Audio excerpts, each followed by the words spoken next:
The alarm blared through the corridor like a banshee with a vendetta. Isaac Orwin's boots slammed against the deck plating as he ran, ducking under a sparking conduit and pushing past a flustered Jalari technician who looked like he'd rather be anywhere else. Smoke curled from the upper vent shafts, and the sharp scent of melted polymer bit at Isaac's nose. Sector 7 sealed, someone shouted behind him. He didn't slow. If Sector 7 was sealed, then that meant the bulkhead doors had dropped. That meant someone was trapped. And if someone was trapped, they could be dying. Isaac rounded the corner and slammed into the wall, barely catching himself before he fell. The emergency lights flickered red overhead. He could hear the grinding hum of the ship's hull stabilizers fighting the pressure imbalance. His shoulder ached from the impact, but he didn't stop. He just adjusted the strap of his med pack and kept going. Inside the compartment, the fire suppression system had finally kicked in. Foam coated the floor, and the bulkhead had been scorched black. A twisted metal rod jutted from the ceiling, embedded like a spear into the ground. Next to it, crumpled like a broken toy, was a Valari soldier green fluid seeping from a gash in his side. Isaac dropped to his knees beside him, opening the medpack. Hey, you're not dying on me today, all right? Stay with me. The Valari blinked slowly. Human. Yeah, I know. Shocking. We're not all stuck behind desks, Isaac muttered, pulling out a stabilizer band and wrapping it around the alien's midsection. Hold still. This'll sting. The Valari hissed as the band activated, knitting the edges of the wound just enough to stop the major bleeding. Isaac reached for the communicator strapped to his wrist. Medical Bay, this is Orwin. I've got one Valari male, thoracic puncture, stabilized but non-mobile. Requesting evac immediately. Copy that. Dispatching drone to your coordinates. The Valari winced again. You are not medical staff. I'm a field medic. Close enough. You are. Soaked in blood. That's not mine. Mostly. By the time the drone lifted the injured alien and Isaac had trudged back to the corridor, the pain started to creep in. His ribs throbbed with each breath.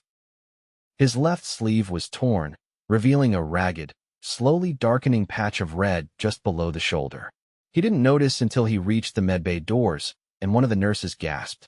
The nurse, tall, blue-skinned, with a double pair of eyes and a crest of translucent ridges along her scalp, froze as she took in his appearance. You are injured, she said, voice tight. Isaac looked down at his uniform, soaked shoulder to boot in blood, and exhaled. It's only a minor flesh wound. The nurse blinked all four eyes. Your entire arm is red. He sagged a bit. Yeah, all right. Maybe not that minor. He woke up 3 hours later on a med bay cot with a stiff cast around his upper arm, and 4 in his other hand, and a dull, persistent ache that told him the adrenaline had worn off. You fractured the humerus, the nurse said, appearing beside him with a diagnostic tablet, and suffered a laceration requiring 23 sutures. You refused treatment until the Valari was safe. Isaac groaned. Did I at least get a thank you? He is currently unconscious. Figures. The nurse tilted her head. You humans have a strange relationship with pain. He squinted at her name tag. You got a name? Reska. Nice to meet you, Reska. I'm Isaac, but you probably already know that. You tore 3 muscle groups. That injury is not minor. Your blood pressure was dangerously low when you arrived. You could have gone into shock. I've had worse. You should not have.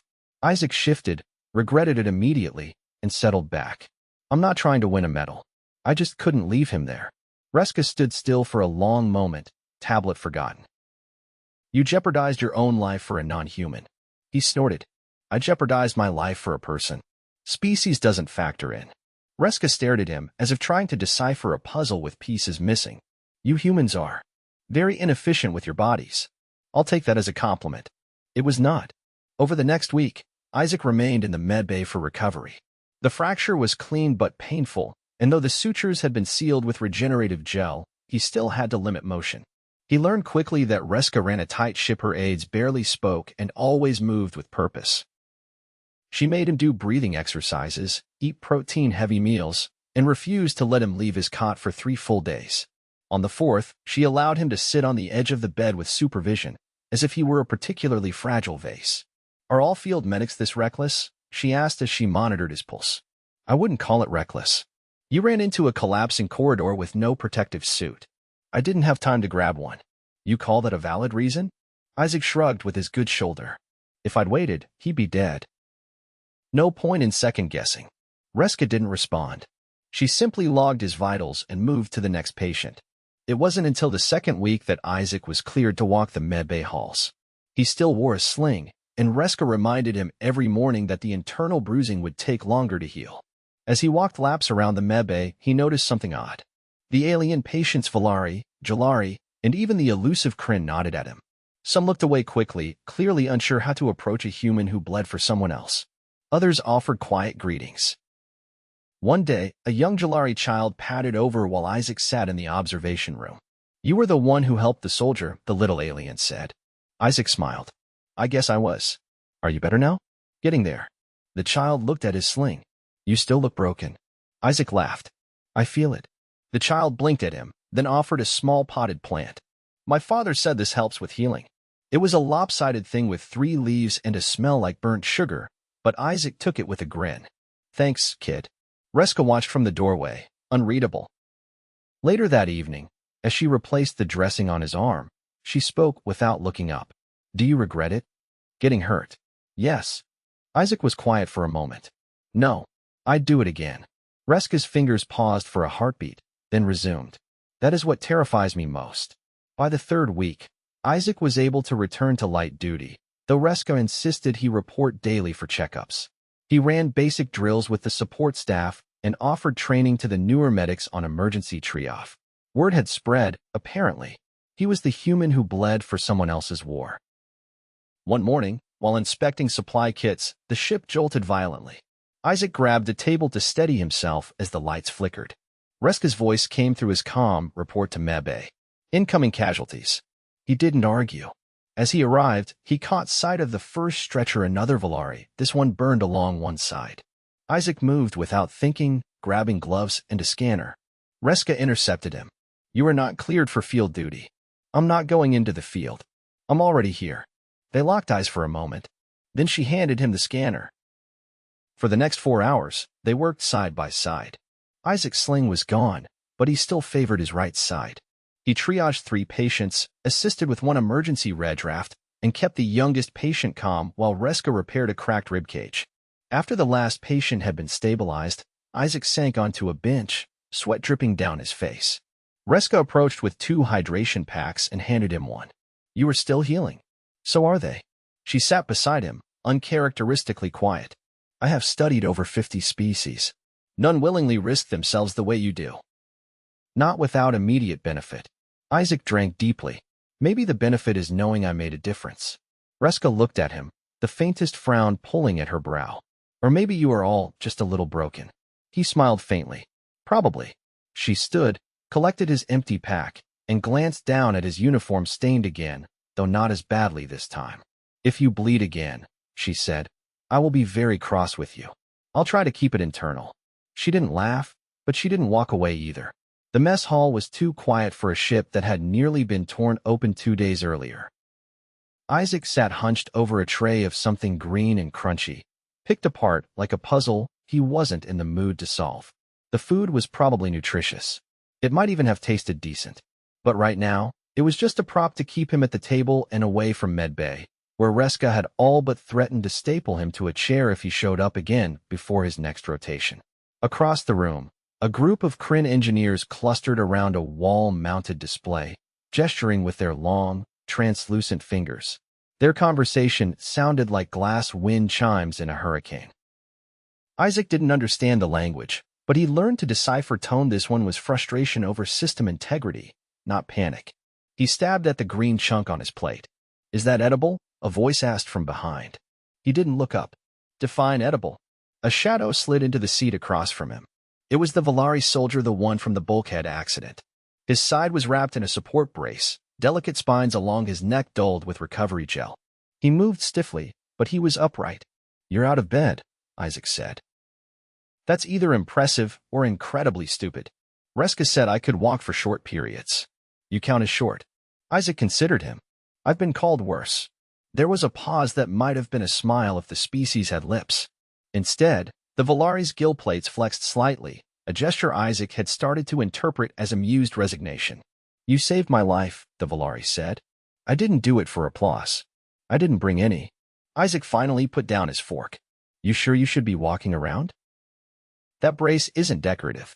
I was told movement increases circulatory efficiency. Only if you're not bleeding internally. The Valari looked at his own chest as though considering it for the first time. I don't believe I am. You'd know. Trust me. I do. The words landed heavier than expected.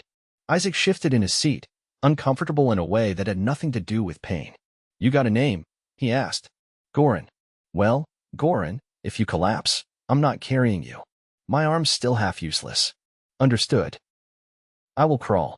They sat in silence for a while, the kind that wasn't awkward so much as unpracticed. Isaac resumed poking at his food. Goran watched him with the analytical stare of someone who'd never eaten anything without fangs. What is that? No idea. It might be a vegetable. Or a warning. Why do you eat it? Because I keep getting yelled at when I don't. Goran considered this. You humans willingly consume unknown substances under duress. Only if a nurse is involved. Fascinating. Isaac sighed and pushed the tray aside. So they let you out of medbay? What now? I return to duty in 4 days. I'm restricted to internal patrols until then. 4 days? That's ridiculous. You had a metal bar through your abdomen. I have redundant organs. Still, you had a bone fracture and internal bleeding. Yeah, and look how well that turned out. Goran tilted his head. You appeared discontent. Isaac leaned back. I don't like sitting still. You are not still. You are vibrating. He glanced at his leg, which was indeed bouncing under the table. Point taken. Perhaps you require distraction. Unless you've got a crossword puzzle hidden somewhere. I'm low on options. There is a sparring room on deck 9. I'm not cleared for that either. Then perhaps we should visit it and not spar. Isaac blinked. You're suggesting we go to the sparring room just to not spar. It is quiet. It is mats. And you are vibrating. Isaac stood. You know what? Sure. Let's go not spar. Deck 9 smelled faintly of rubber and ozone. The sparring room was empty, its blue crash mats perfectly aligned, untouched since the last training cycle. Goran lowered himself to the floor with a grunt. Isaac followed, more gingerly, settling against the wall and stretching his legs. It's weird being in here without someone trying to punch me, he said. Goran closed his eyes. I find that most spaces are improved when not accompanied by violence. They sat in silence for a while, the kind that felt deliberate now. You ever think about why we do this? Isaac asked. This? Run into danger. Bleed for people we don't know. Eat questionable food. I suspect not all species do. Yeah, well, we're special. Goran opened one eye. Your sarcasm implies discomfort. It's been a long week. You saved my life. And then you saved several more. Yeah, and I'm still not sure it mattered. Goran sat up straighter. How could it not? Isaac rubbed his face. Because tomorrow, something else will explode. Someone else will bleed. And we'll do it all over again. Would you rather not be here? No. That's the problem. I would. Goran was quiet for a long moment. When I was conscripted, I believed I would die in one of 2 ways. Quickly on the field, or slowly in a hospital. You offered me a third. Isaac looked up. I lived, and I am not hollow for it. They stayed there until the lights dimmed subtly, signaling the start of the ship's night cycle. Back in his quarters, Isaac finally slept through without waking. The following morning, Reska caught him in the corridor outside the medbay. You were not in your assigned quarters last night. I was. You were not monitored. He raised an eyebrow. I'm not a prisoner. You were recovering. Which is why I didn't do anything stupid. Her gaze narrowed. You spent several hours in the sparring room with an armed Valari. We didn't spar. That is not the point. I was supervised. Reska exhaled sharply, a sound like wind through reeds. Your heart rate has stabilized. Because I'm not actively bleeding? She handed him a data slate. Because you are no longer attempting to self-destruct via restlessness. He scrolled through the document. You're clearing me for light duty? With restrictions. Define restrictions. You are not to lift, drag, sprint, or climb. So, paperwork, observation, and triage. No field assignments. Isaac hesitated. I'll take it. Later that cycle, he was stationed in the auxiliary bay, monitoring post-op patients. It was quiet. Too quiet. No one needed emergency intervention. Most of the patients were asleep or drowsy from medication. He checked vitals, adjusted a few readings, and finally sat beside a Kryn adolescent who blinked at him with pale, glassy eyes. "Pain level?" Isaac asked. The Kryn blinked again, then slowly tapped a membrane against the bed rail twice. He made a note and adjusted the dosage. "You're human," the Kryn said suddenly. "Guilty. You smell like carbon and antiseptic. I aim to please. You repaired my sibling." Isaac thought back. "Fractured rib? Scales along the left arm?" "Yes. They're healing well." The Kryn studied him. "You didn't flinch when the fluid sprayed." "I've been hit with worse." "Why?" "Because someone needed help." The Kryn was silent for a long time. "Then, we thought you were fragile." "We are. You still do it anyway." Isaac shrugged. "Maybe we're just bad at math." The Kryn didn't respond, but the corner of their mouth, the only part that remotely resembled a human expression, curved upward. By the time Isaac returned to his quarters, the corridors were dim again. He passed a maintenance drone, a Jalari technician humming a tune with no discernible pattern, and an automated sanitation unit that politely swerved around his feet. He entered, sat on the edge of his cot, and looked at the small plant the Jalari child had given him. It had grown another leaf. He smiled. Just a little. And this time, it didn't hurt. The auxiliary med station on Deck 4 was quieter than the main bay. Not silent, but quieter, only the soft hum of monitors and the occasional shift of a patient on a cot. Isaac leaned over a Jalari woman whose breathing had evened out now that the heat trauma along her dorsal ridges had subsided. She'd been caught in a coolant spill during a generator rebalancing and had screamed so loud they'd heard it 3 decks up. That had been 3 days ago. Now she slept deeply, almost peacefully, her skin a less angry shade of copper. He double-checked the dosage on her sedative, ran a scan for any lingering tissue instability, then stepped back. Reska stood behind him, arms folded, tablet in hand. She was wearing her usual coat, though now it bore a small insignia near the collar in acknowledgement of her recent commendation after the last emergency cycle. She hadn't mentioned it, and he hadn't asked. She knew he'd noticed. That was enough. "You held the stabilizer too long," she said. Isaac arched an eyebrow. "She flinched when I pulled back. I was giving her time." She did not flinch. She twitched. That was her eyelid. Irrelevant to the wound site. Still counts. Reska tapped something on her tablet. "Your instincts are inefficient. And yet, successful." She stared at the Jalari for a moment longer. "Her vitals are stabilizing. You did adequately. High praise. I might cry. Please do not. It will confuse the Valari in bed 5. Isaac chuckled and moved to the next cot, where a Kryn adolescent was attempting to scratch under his arm brace with a surgical tool he clearly wasn't supposed to have. Isaac plucked it from his hand and set it on the tray. "You'll open the incision." "I am itchy." "Yeah, healing does that." "That means it's working." "My skin is sloughing." "That's supposed to happen." "If it stops, then you should panic." The Kryn stared at him with a mix of horror and awe. Reska leaned in quietly. "You are not supposed to threaten the patients." "I'm not threatening. I'm educating." "You are educating them with fear." "Fear is a fantastic motivator." He moved on before she could argue. They worked through morning cycle without incident. At midday, Reska called for a break, which Isaac found suspicious. She rarely authorized rest without a direct reason. Suspicious turned into something closer to disbelief when she handed him a small foil-wrapped package. "What's this?" he asked. "Human nutritional item." He unfolded the wrapper. It was a peanut butter protein bar, the kind shipped in bulk to long-haul freighters. Dense, dry, and aggressively beige. "You raided the supply closet."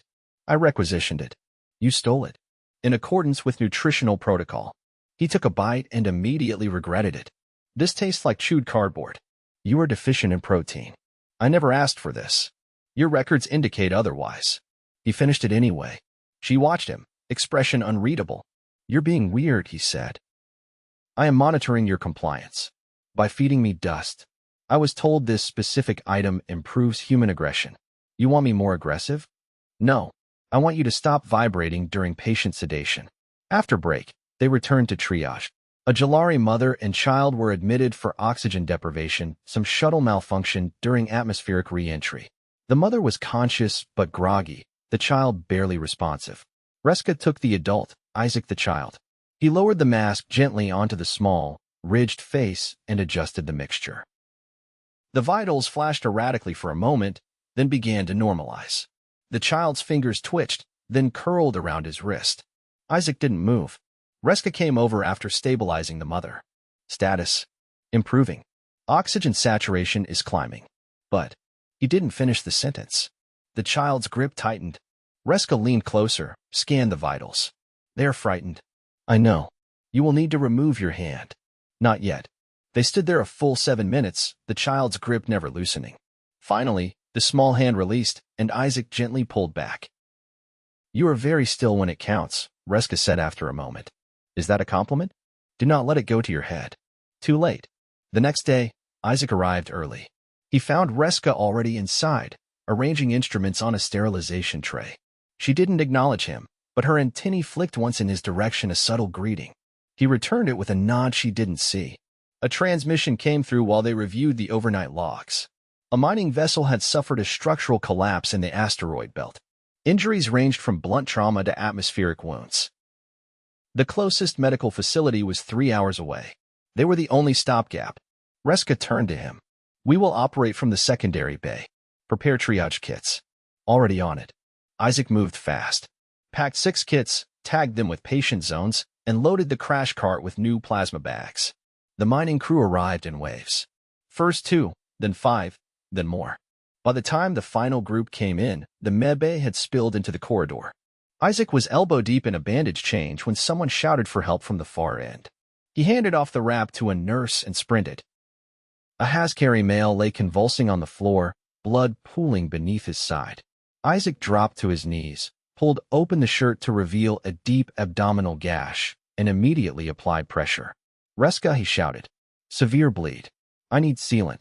She was beside him in seconds, snapping open the injector. Isaac forced the wound edges together as she applied the foam. The bleeding slowed, then stopped. The Hascari groaned, eyes fluttering. Reska scanned him. Organ damage. He requires surgery. Prep the bed. I'll get him there. You cannot carry him. I'm not leaving him here. Reska hesitated. Isaac slid his arms under the alien's shoulders. I'll take the top half. You get the legs. Together, they lifted. The patient was heavy, but Isaac didn't falter. They moved in sync, silent except for their breath. At the table, Reska guided the Hascari onto the surface and activated the anesthetic field. Once stable, she turned to Isaac. You are bleeding. He looked down. The scrape on his forearm had reopened. It's a scratch. You are dripping onto the floor. Then it's a dramatic scratch. She pulled him aside without another word, cleaned the wound, and applied a fast bond patch. You will sit for 10 minutes. I can't. You will. He sat. The operation lasted just under an hour. Isaac observed, silent, watching Reska's hands work with fluid precision. She didn't pause, didn't hesitate. At one point, she looked up and caught him watching. You should rest. I'm fine. You are not. I'm also not leaving. She didn't argue. Just returned to work. By the time the cycle ended, the injured were stable, the halls quiet again. The lights dimmed to their evening hue. Isaac stood by the viewport, watching a freighter drift into docking alignment. Reska joined him, arms loose at her sides. You did not fall apart. I try to keep it to weekends. You are still vibrating. He looked down. His foot was tapping against the floor. I don't even notice it anymore. Reska reached into her coat and pulled something out, a small orb, silver, about the size of a plum. She handed it to him. What is this? Stress regulator. Kryn design. Emits low-frequency pulses. He turned it over in his hand. You're giving me alien therapy tech? You are impossible to sedate. This is more efficient. He rolled it between his palms. The hum was soft, almost imperceptible. I think I like it. Good. It will keep you from pacing. They stood in silence for a while, watching the stars blink past. I'm not good at quiet, Isaac admitted. I had noticed. But I'm trying. You are improving. He turned the orb in his fingers again. You know, Reska, I never expected to end up out here. Not like this. You did not expect to be bleeding in space? Not so regularly. She glanced at his arm. You are healing. Physically, yeah. Reska nodded once. Then you are functional. He laughed softly. That's one way to put it. They didn't speak after that. The stars outside kept moving, indifferent and endless. But inside the med bay, for the first time in weeks, Isaac felt still.